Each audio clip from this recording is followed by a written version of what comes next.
우리가 바닷가를 거닐다 보면 해녀들이 바닷가에서 물질을 하는 것을 보게 되집니다. 물질을 하다가 해녀들이 숨 쉬는 소리가 특이합니다. 마치 휘바람 같은 소리가 나죠. 이 숨 쉬는 소리를 전문용어로 신비소리라고 합니다. 해녀들이 숨 쉬는 소리, 신비소리. 해녀는 상군, 중군, 하군 이렇게 나뉜대요. 상군은 3분 이상, 한 3, 4분 정도까지 잠수를 할 수 있답니다. 하군은 1분 정도 내에 잠수를 할 수 있는 능력을 가지고 있어요. 해녀들에게 있어서 가장 중요한 것은 물속에서 해물을 채취하는 것이 아닙니다. 숨 쉬는 소리예요. 신비소리가 가장 중요하다는 것입니다. 이 신비소리, 숨 쉬는 소리에 타이밍을 놓치게 되면 해녀들은 목숨을 잃는다고 합니다. 물속에 들어갈 때는 뭔가 중요한 것이 있습니다. 내가 숨을 쉴 수 있는 시간이 2분밖에 되지 않습니다. 그런데 과욕하여서 그 2분을 넘기게 되면 대부분의 사람들이 목숨을 잃는다고 합니다. 저는 해녀들의 이 신비소리를 생각하면서 우리 그리스도인에게서도 마찬가지로 기도의 신비소리가 있다는 것이에요. 기도의 타이밍을 놓치게 되어지면 우리는 영적인 사망으로 이를 수가 있다는 것이에요.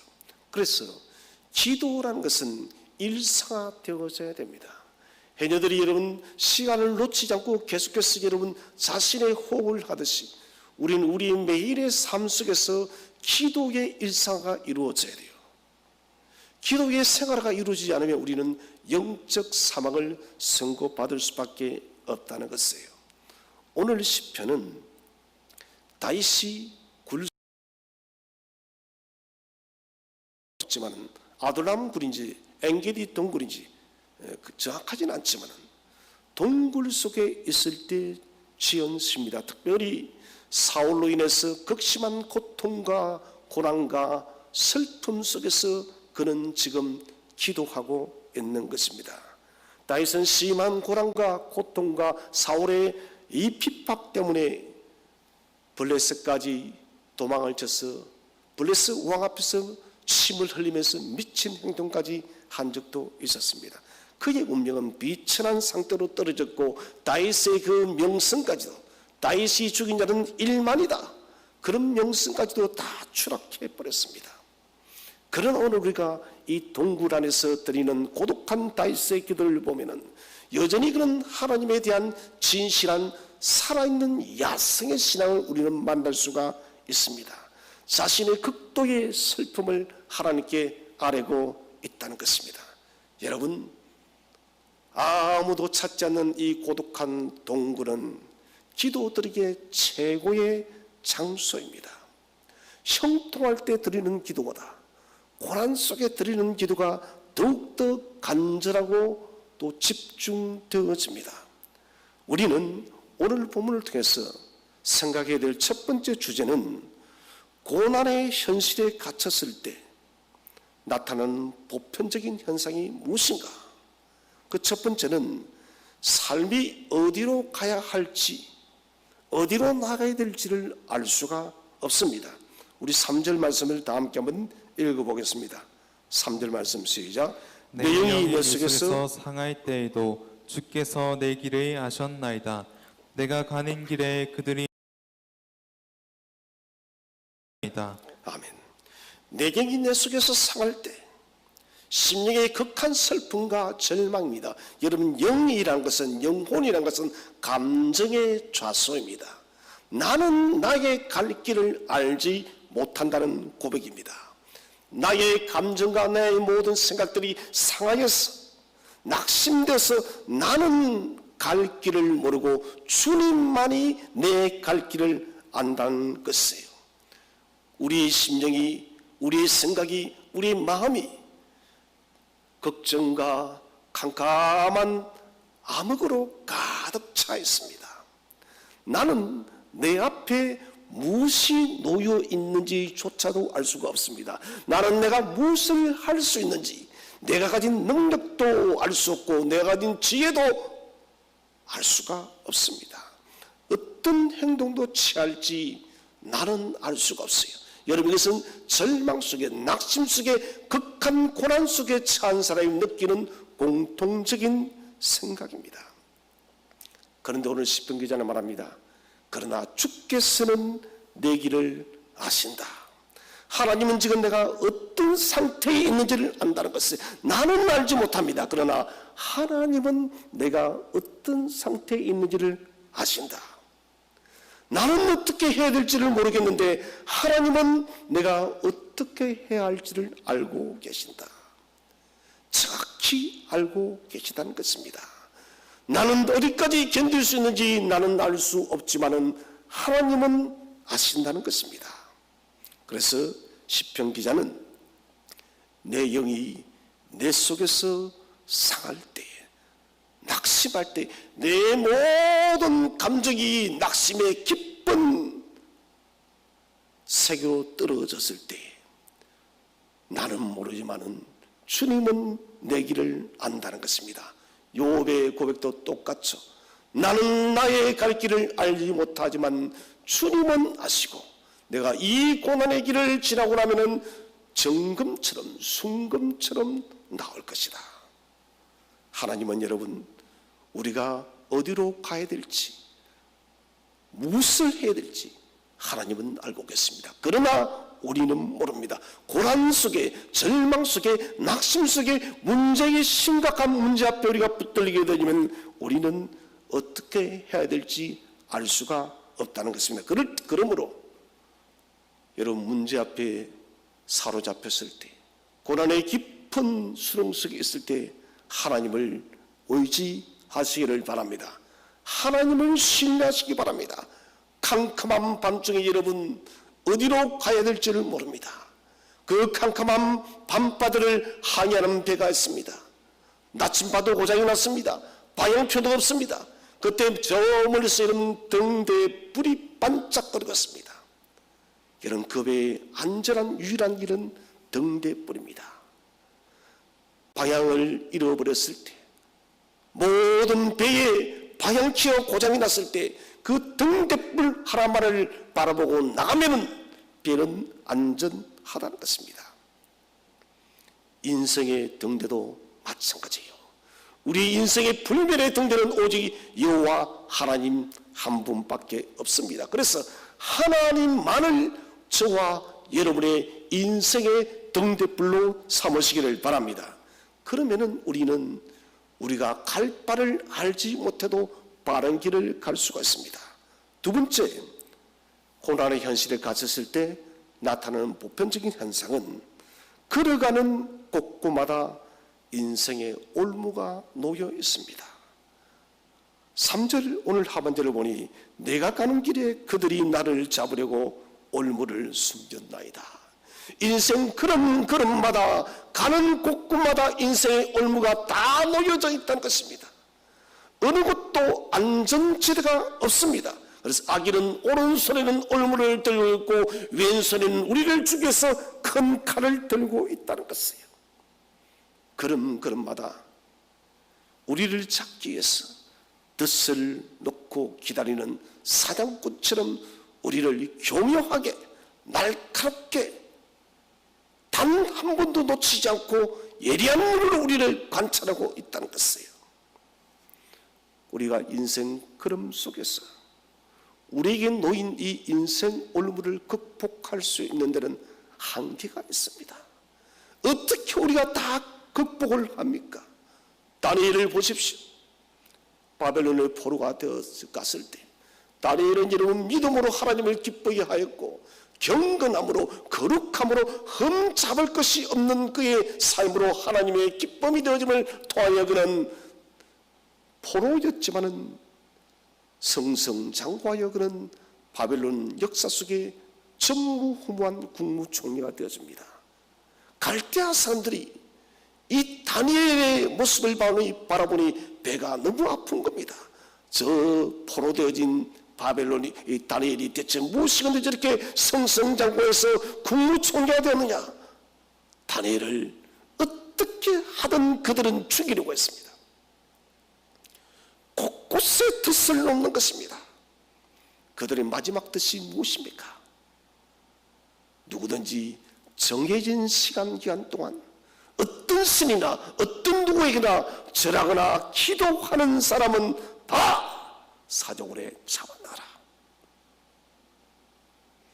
여러분, 악인은 이처럼 우리 인생 걸음걸음마다 덫을 놓습니다. 사탄이라는 것은 세상의 삶의 여러 정황들을 통해서, 사람을 통해서, 문제를 통해서, 환경을 통해서 우리 성도들이 걸어가는 그 걸음걸음마다 덫을 놓아서 우리가 여러분 엎어질 수밖에 없도록 만드는 것이 바로 사탄이에요. 그리스도인이 걸어가는 인생 걸음 속에 덫이 없다는 것이 비정상입니다. 사탄은 본능적으로 우리를 사로잡기 위해서, 우리를 넘어뜨리기 위해서 덫을 놓는 것이에요. 내 인생 걸음 속에 이런 덫이 놓여져 있지 않다면 우리는 그리스도인이 아닙니다. 죽은 그리스도인이에요. 살아있기 때문에 사탄은 세상을 통해서, 사람을 통해서, 환경을 통해서, 고난을 통해서 우리에게 덫을 놓아서 우리가 엎어지기를 기다리고 있다는 것입니다. 오늘 다윗은 모든 길이 다 막혔습니다. 동굴 밖에는 수많은 사울의 군사들과 그의 대적자들이 진을 치고 다윗을 찾기 위해서 두 눈을 부릅뜨고 있습니다. 모든 것이 여러분 덫입니다. 포위되었습니다. 도망갈 곳이 없습니다. 그 고난의 현장 속에 다윗은 이 고독한 동굴 안에서 지금 기도하고 있다는 것이에요. 저는 이 본문을 보면서 세상은 수많은 지뢰가 심겨진 지뢰밭과 똑같다는 생각이 떨어집니다.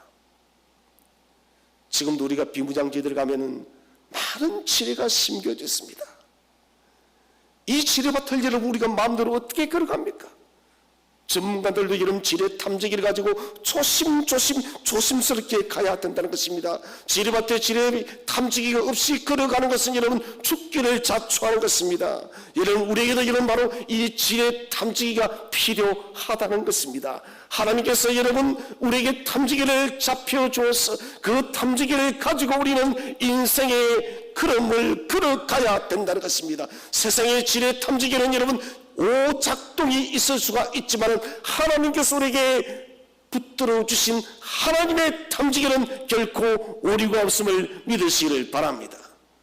말씀의 등불을 가지고 기도의 가슴을 품고 저는 그렇게 생각합니다. 우리의 탐지기는 다른 것이 아니라 말씀과 기도예요. 말씀과 기도의 탐지기를 가지고 가면 우리는 이 인생 덫에서 반드시 승리할 줄로 믿으시기를 바랍니다. 세 번째는 고난의 현장으로 인해 두려움과 연약함에 우리가 사로잡히게 되어집니다. 적들이 사방에 널려 있어요. 캄캄합니다. 아무런 소망이 보이지 않습니다. 자연적으로 사람은 여러분 아무리 강심장의 그리스도를 할지라도 두려움이 엄습해오고 우리는 연약한 존재라는 것을 고백하지 아니할 수가 없습니다. 고난 앞에 두려움에 사로잡히는 연약한 존재가 바로 저와 여러분입니다. 저도 마찬가지예요. 사람이 스스로 나는 강하다 하는 사람, 사실은 그 사람 아주 약한 사람이에요. 약한 사람일수록 자신이 강하다고 그렇게 위장하는 것입니다. 알 수 없는 인생의 삶의 파도로 인해서 우리의 몸과 영혼이 약해졌습니다. 코로나19라는 여러분 이 팬데믹 하나 때문에 우리의 삶이 얼마나 위축되었습니까? 이제는 여러분 사람을 만나는 것도 두렵습니다. 사랑하는 사람과 여러분 이야기하는 것도 두렵습니다. 사랑하는 친구를 만나는 것도 두렵습니다. 모든 것이 두려움이에요. 우리의 신앙까지도 위축되어지고 몸도 영혼도 위축되어집니다.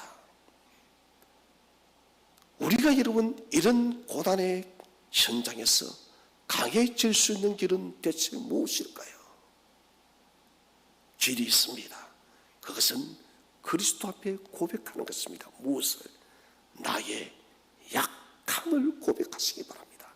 아버지, 나는 약한 존재입니다. 주여, 나는 약하고 약한 존재입니다. 주님이 내 속에서 역사해 달라고 우리가 고백할 때 주께서 저와 여러분을 강하게 할 줄로 믿으시길 바랍니다. 고린도후서 12장 10절 말씀을 다 함께 한번 읽어보겠습니다. 고린도후서 12장 10절 말씀 시작. 그러므로 내가 그리스도를 위하여 약한 것들과 능력과 궁핍과 박해와 곤고를 기뻐하노니 이는 내가 약한 그때의 강함이라. 아멘. 내가 그리스도를 위하여 약한 것들을 자랑한다는 것입니다. 강한 것을 자랑하는 것이 아니에요. 여러분, 이것은 굉장히 중요한 신앙 고백입니다. 우리 인간이, 우리 사람이 여러분 그리스도를 떠나 있다면 얼마나 유약한 존재인가를 우리는 알아야 됩니다. 우리의 건강이 여러분 천년 만년 영원할 것 같습니까? 천만의 말씀입니다. 한순간 잠깐 바람이 불면 우리 인생은 여러분 바람때 촛불과도 똑같은 것이 바로 인생입니다. 인생은 깨어지기 쉬운 유리장과도 똑같은 것입니다. 그래서 사도 바울은 내가 약한 것들을 자랑할 때, 그리스도 앞에 나의 약함을 고백할 때 그때가 내가 강합니다는 것입니다. 내가 약하다는 것은 내가 죽어지는 것이에요. 내가 사라지는 것입니다. 여러분, 올 한 해가 가기 전에 다시 한번 결단하시기 바랍니다. 이 작은 바이러스, 눈에 보이지 않는 이 바이러스 하나 때문에 전 세계가 무너지는 것을 우리가 보지 않습니까? 여러분, 이게 우리 인생입니다. 이렇게 이러면 인공지능이 개발되어지고 수많은 과학이 발달했지만 여러분 백신 하나 여러분 만드는데도 1년 이상 시간이 걸려요. 이게 우리의 모습입니다. 그럼에도 불구하고 우리가 강합니까? 삶의 문제 앞에서 우리의 약함을 고백하시기를 바랍니다. 매일마다 우리가 죽어져서 그리스도 안에서 우리가 죽어져서 그리스도가 내 삶 속에서 강하게 역사하시기를 바랍니다. 우리의 자아가 죽어야 되는 것이에요. 우리가 죽어져야만 여러분 주님이 우리 속에서 역사한다는 것입니다. 내가 담대하고 내가 강해지는 시간은 그리스도 앞에 우리의 연약함을 고백할 때 저와 여러분이 강해지는 것입니다. 그래서 오늘 6절 말씀에서 고백하고 있습니다. 6절 말씀을 다 함께 읽어보겠습니다. 시작. 나의 부르짖음을 들으소서. 나는 심히 비천하니이다. 나를 핍박하는 자들에게서 나를 건지소서. 그들은 나보다 강하니이다. 아멘. 나의 부르짖음을 들어주세요. 주님, 나는 비천한 존재입니다. 나를 핍박하는 자들 손에서 건져주세요. 그들은, 사탄은, 마귀는, 세상은 나보다 강합니다. 우리는 여러분 우리 스스로가 사탄을 이길 수가 없습니다. 우리 스스로가 세상을 이길 수가 없어요. 세상은 본질적으로 우리보다 강한 것이에요. 그래서 우리는 오늘 시편 기자처럼 주여 여호와여 나의 부르짖음을 들어주세요.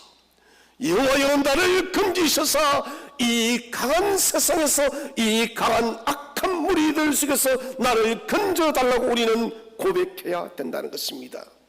여러분, 강하신 하나님께로 피신하시기를 바랍니다. 올해 우리의 표가 기도로 전진하는 교회입니다. 신년 첫 주일에 저는 기도에 대한 설교를 했습니다. 올해를 마치는 기도도 저는 봄 설교도 기도입니다. 왜요? 기도가 너무 중요하기 때문에, 기도 없으면 망하기 때문에, 기도 없으면 우리는 끝이 나기 때문에, 기도 없으면 우리의 영혼이 죽기 때문에, 여러분 기도하되 많이 기도하시길 바랍니다. 많이 기도하시기를 바랍니다. 많은 시간을 기도에 투자하시기를 바랍니다. 기도할 때 저와 여러분은 강해질 것입니다. 기도할 때 하나님이 우리의 피난처가 될 것이고 하나님이 우리의 군깃이 되어질 것입니다. 하나님을 의뢰하십시오. 하나님을 여러분 의지할 때 우리는 원수보다 더 강해질 줄로 믿으시기를 바랍니다. 기도의 동굴 안에 여러분 거한다면 우리는 결코 약해지지 않습니다. 저는 교회에서 가장 강한 사람을 울부짖는 자, 기도하는 자라고 늘 생각합니다. 육신적으로는 아무리 비틀거려도 아무리 유약해도 연약해도 기도하는 성도가 저는 제일 강하게 느껴져요. 또한 가장 아름답게 보여요. 아, 하나님, 저 성도의 울부짖는 기도를 주여 외면하지 말아주세요. 수로 보내게 여인처럼 저 부르짖는 저 여인의 기도를 주님 들어주세요. 가부의 강청함을 주님 들어주세요. 하나님은 외면치 않습니다. 기도할 때 우리의 약함을 고백하고 기도할 때 하나님은 응답하다는 것입니다. 하는 것입니다. 그래서 우리는 주님 안에 가면은 담대해지는 것입니다. 사도 바울이 로마로 제수가 되어서 갈 때에 엄청난 대풍이 일어났습니다. 유라굴라라는 큰 광풍이 일어났어. 모두가 이런 죽음의 경직 위치까지 서게 되십니다. 모두 다 죽을 수밖에 없습니다. 사람들은 먹지도 못하고 마시지도 못하고 배는 이리저리 부서져서 난리가 나갑니다. 사도행전 27장 24절에서 그때 주께서 나타났습니다. 바울아, 두려워 말라. 네가 로마도 보아야 하리라. 죽음의 선을 넘어서는 그 현장에서 바울의 심령이 주님을 바라고 주님을 소망하고 주께 기도하고 주께 집중했더니 우리 주님은 말씀하십니다. 바울아, 두려워 말아라. 여러분, 이 말씀은 하나님을 의지하고 기도하는 자만이 들을 수 있는 특권이라는 거예요. 진실로 하나님께서 우리에게 말씀하시는 그 메시지를 듣기를 원하십니까? 여러분, 그렇다면 기도의 야성을 회복하시기를 바랍니다. 부르짖는 자의 음성은 반드시 응답받습니다. 두려워서 연약해지지 마십시오. 담대함으로 주를 바라보시기를 바랍니다. 이 두 번째 주제는 고난의 상황에서 어떻게 하나님 앞에 나아갈 것인가. 첫 번째는 하나님께 간절함으로 호소하며 나아가시기를 바랍니다. 현재 지금의 이 환난에서, 현재 이 캄캄한 어둠에서 벗어나기를 원한다면 여러분 즉각 하나님께 부르짖으시기 바랍니다. 부르짖으면 바로 기도입니다. 오늘 우리 1절 말씀을 다 함께 읽어보겠습니다. 시작. 내가 소리내어 여호와께 부르짖으며 소리내어 여호와께 간구하는도다. 오늘 여러분 소리내어가 두 번 나오고 기도하는 것이 두 번 나옵니다. 소리내어 부르짖고 소리내어 간구하고 부르짖고 간구하고 두 번 연속 나타납니다. 큰 소리로 여러분 소리내는 것이 가장 최고이고, 그렇게 할 수 없다면 심령 깊은 곳에서 여러분 마음의 소리라도 부르짖으시기를 바랍니다. 고독한 이 동굴 안에서 마음껏 소리내어 부르짖고 간구하는 다윗을 가만히 한번 그려보세요. 밖에는 사울과 그의 졸개들이 다윗을 잡기 위해서 여러분 온 산을 다 둘러싸고 있습니다.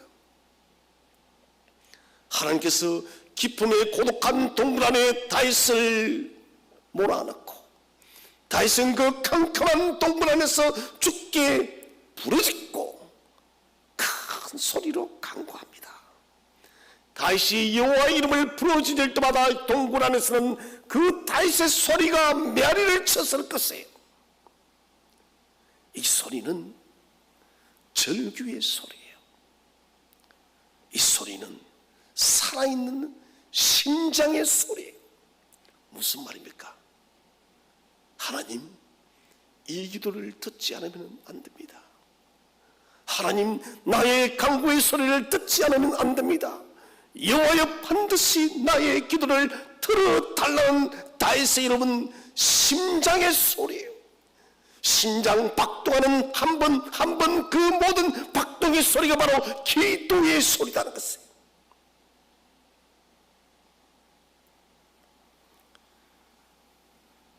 부르짖는 것은 여러분, 사람에게 가서 부르짖지 마세요. 사람에게 붙잡혀서 요청하지 마세요. 여호와께 부르짖으시기 바랍니다. 여호와를 찾으십시오.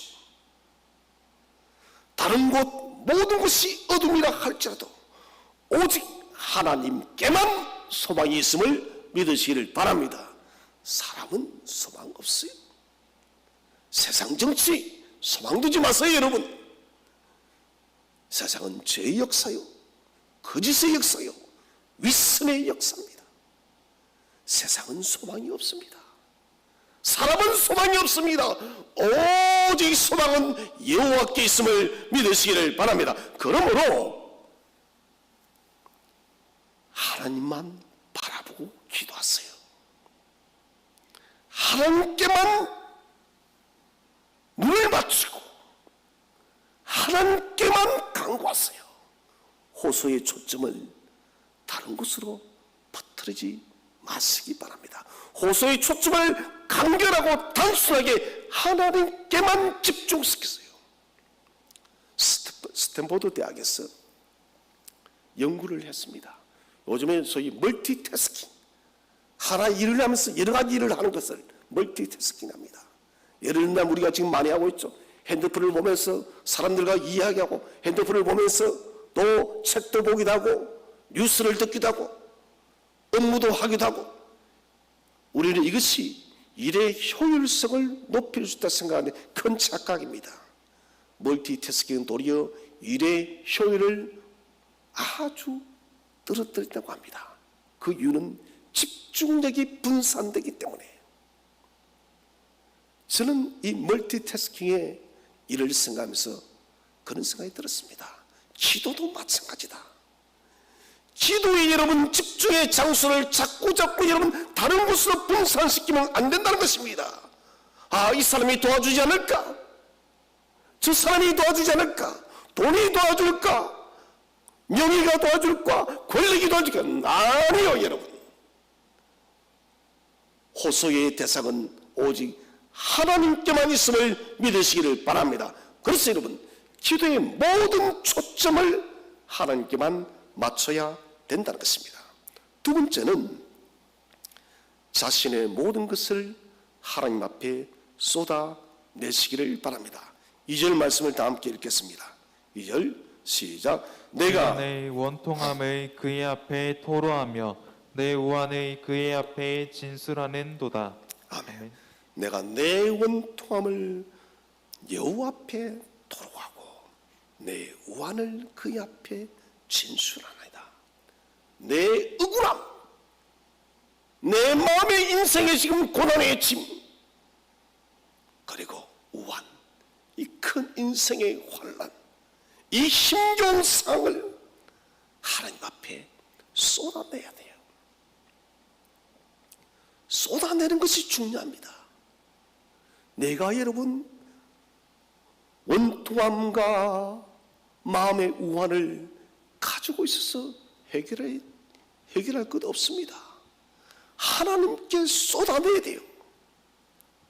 하나님 앞에 여러분 자신의 비천한 상을 고백하시기를 바랍니다. 은밀한 상처, 은밀한 비밀로 여러분 다 드러내시기를 바랍니다.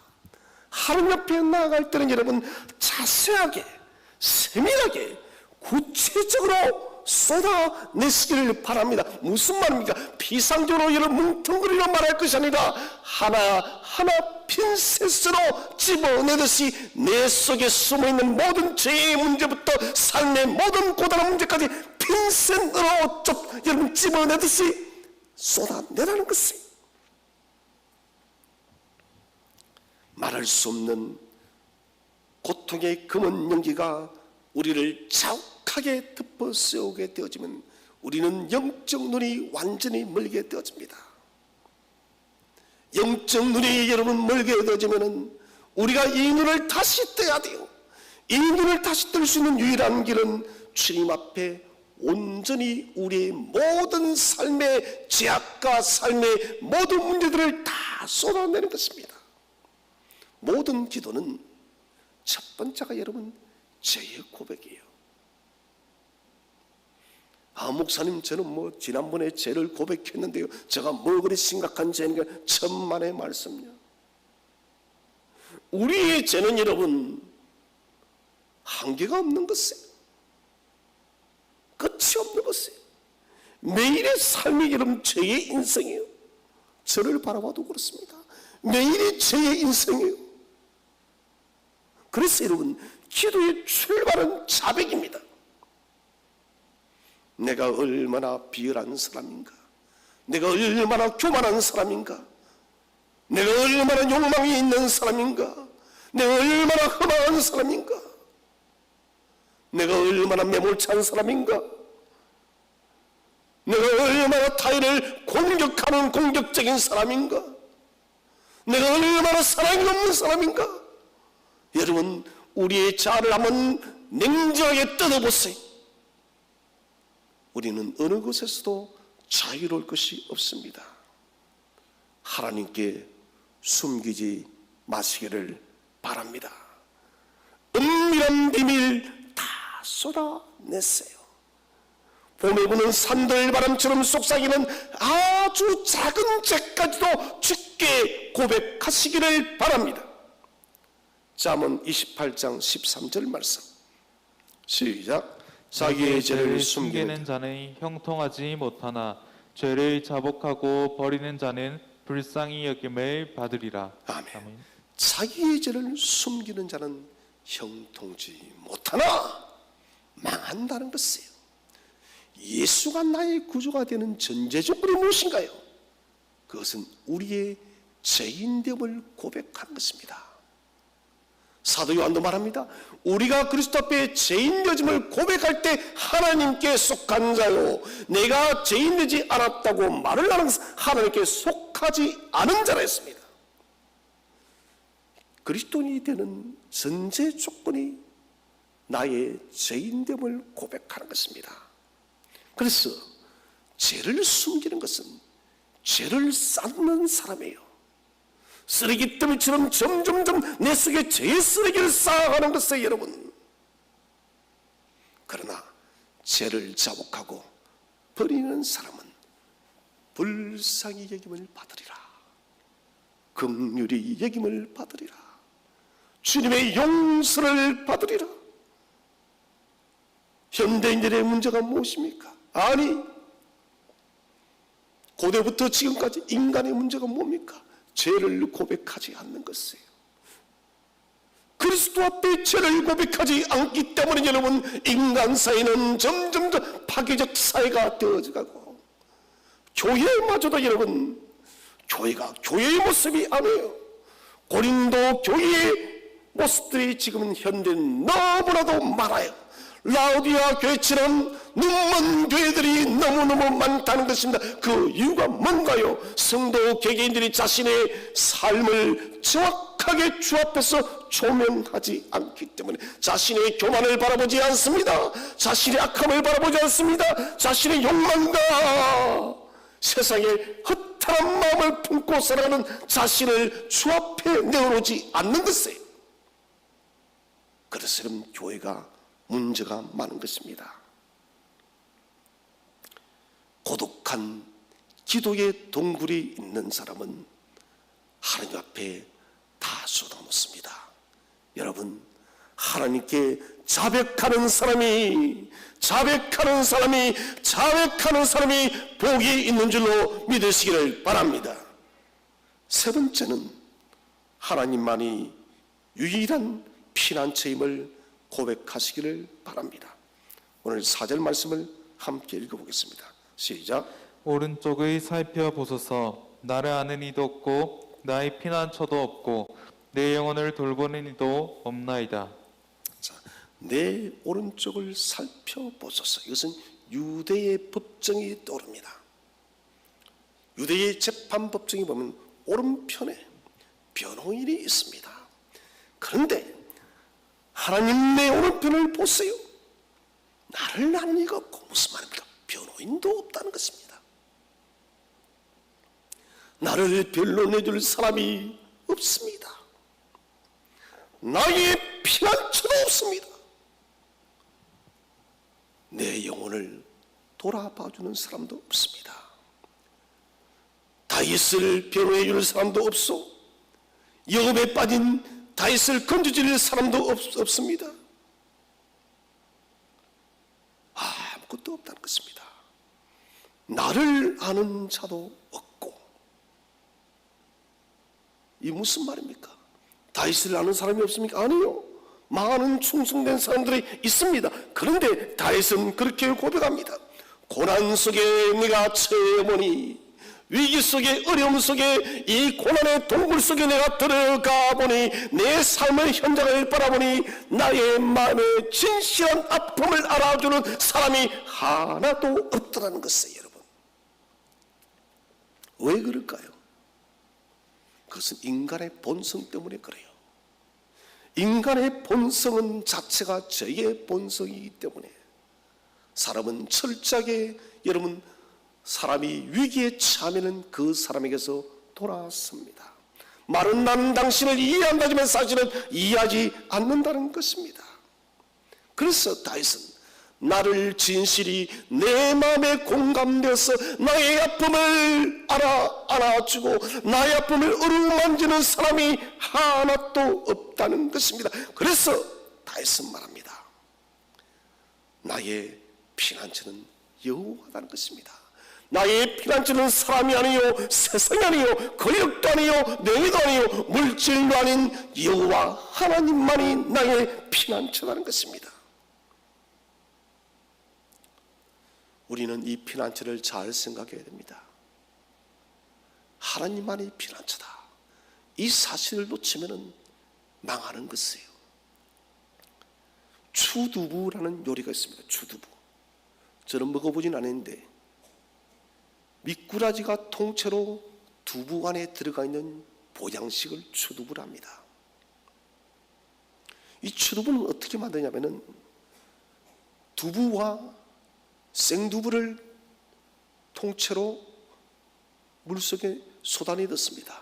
그리고 그 안에 살아있는 미꾸라지를 넣어요. 그 다음에는 여러분 불을 점점 올립니다. 솥안이 점점 뜨거워집니다. 미꾸라지는 여러분 그 뜨거운 열기를 피하게 해서 두부 속으로 피합니다. 두부 안으로 막 비집고 들어가는 거예요. 뜨거운 물을 피할 수 있는 유일한 길이 두부라고 생각하고, 그런데 결국은 여러분 물이 다 끓고 나면 두부도 미꾸라지도 요리가 되어버립니다. 저는 이 추두부 요리를 생각하면서 똑같다, 우리가 미꾸라지처럼. 두부가 여러분 세상이에요. 물질이요, 명예예요, 출세예요. 우리는 이것이 피난처인 줄 알고 뜨거운 열기 속에서 두부 속으로 파고드는 미꾸라지처럼 우리도 세상의 허탈한 피난처를 바라보면서 그렇게 파고들다가 망한다는 것이에요. 여러분 세상을 피난처로 삼지 마시기를 바랍니다. 사람을 피난처로 삼지 마시기를 바랍니다. 물질을 피난처로 삼지 마시기를 바랍니다. 출세를 피난처로 삼지 마시기를 바랍니다. 우리의 삶의 현장 속에서는 유일하게 우리의 참된 피난처는 여호와 하나님 한 분이심을 믿으시기를 바랍니다. 그래 여러분, 살아나는 것입니다. 세 번째 주제는 고난의 동굴을 통해서 우리가 배우는 것은 무엇일까요? 이 고난의 동굴, 이것은 다윗이 반드시 걸어가야 될 길이에요. 하나님께서 다윗을 왕으로 세우기 위해서는 이 고난의 현실이 있어야 됩니다. 기도의 동굴이 있어야 되는 것이요, 기도의 동굴에서 하나님께 부르짖는 간절한 몸부림이 있어야만 다윗은 왕으로서의 자격이 있고 메시아의 조상으로서의 자격이 있다는 것입니다. 그래서 아둘람 굴은, 이 기도의 동굴은 왕으로 가는 길이요, 메시아의 조상으로 가는 길입니다. 우리가 고난의 동굴을 통해서 배우는 것은, 첫 번째는 하나님께 상달되는 기도의 법을 배웁니다. 1절 말씀에서 내가 소리내어 여호와께 부르짖으며 소리내어 여호와께 간구하는도다. 부르짖고 간구하고 기도하고 두 번 반복을 했습니다. 성경 속에 여러분, 기도하지 않고 믿음의 위인이 된 사람은 아무도 없어요. 성경 속에 하나님의 큰 복을 받았던 사람들이 여러분, 기도하지 않고 하나님의 위대한 복을 받은 사람은 아무도 없습니다. 다윗이 이스라엘의 왕이 되어지고 메시아의 조상의 길에 서기 위해서는 이 고독한 기도의 동굴을 통해서 준비되어야 한다는 것입니다. 다윗은 노년 때에 어려운 일을 많이 당했습니다. 가정적으로 하나님의 심판도 받았죠. 그 이유가 뭘까요? 다윗은 이 기도의 동굴이 점점점 빈약해 갔습니다. 노년 시절에 다윗은 젊었을 때 사울의 쫓김을 받을 때 같은 그런 절박한 기도들이 점점점 사라졌다는 것입니다.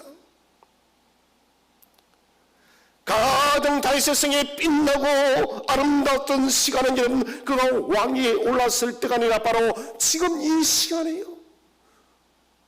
사울의 쫓김을 받아서 생명이 오고 가는 그 고난의 현장 속에서 기도의 고독한 동굴에서 하나님과 교제하는 이 다윗이 가장 그의 인생에서 빛났던 것이에요. 이 젊었을 때의 다윗의 기도가 있었기 때문에, 그런 노년 때에 실수하고 넘어졌지만은 그래도 다시 기도 때문에, 저축되어진 기도 때문에 일어날 수 있었던 것이에요. 그래서 저는 기도라는 것은 인생의, 그리스도인의 가장 부유한 저축이라고 말하고 싶어요. 세상 근고에 여러분 돈을 많이 채워서 거기서 여러분 부유함을 느끼지 마십시오. 그 한순간입니다. 기도의 저축을 많이 하시기를 바랍니다. 기도의 저축을 많이 한 사람은 다가올 환난, 다가올 시험도 피해갈 줄로 믿으시기를 바랍니다. 두 번째는 인생길에서 하나님을 신뢰하는 법을 배웁니다. 내 속에서 영이 당했는데 어디로 가야 될지는 모르는데 주께서 내 길을 안다.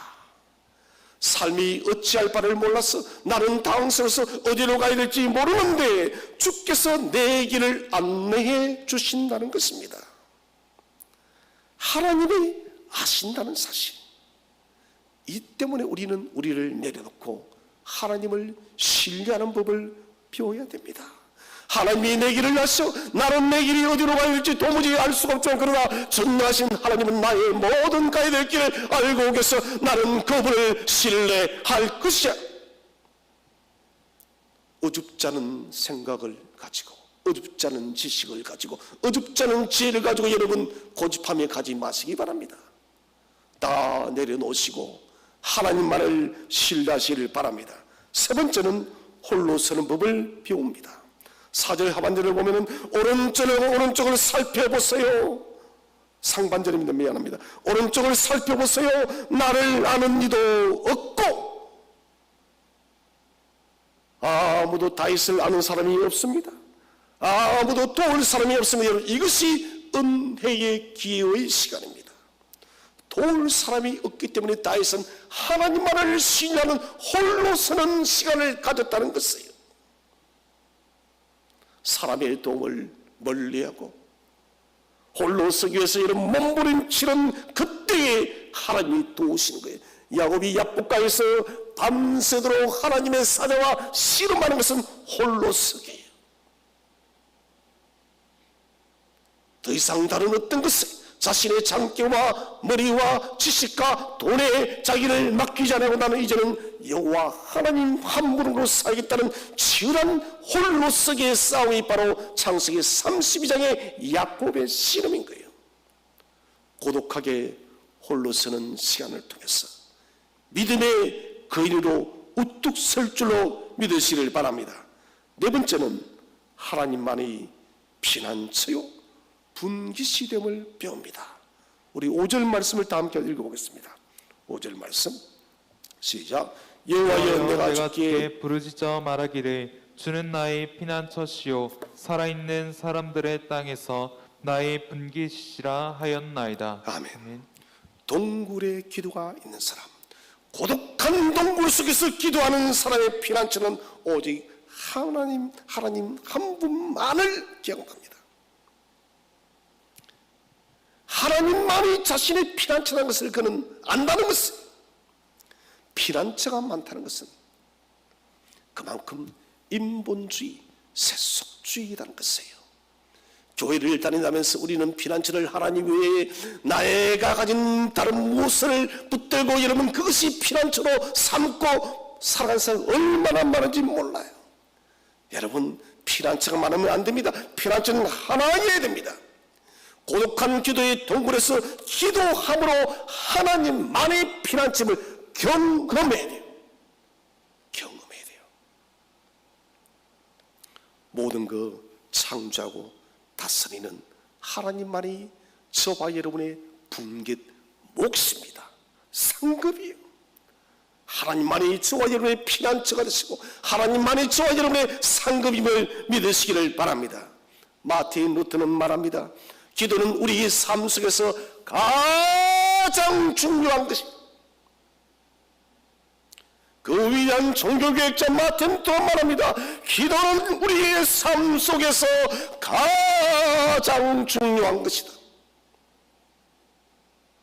가장 중요한 것을 놓치고 산다면 그리스도인이 아니에요. 가장 중요한 것을 놓치고 산다면 더 이상 하나님의 사람으로 살아갈 수가 없습니다. 우리는 기도할 수밖에 없는 상황이 되면 기도를 많이 합니다.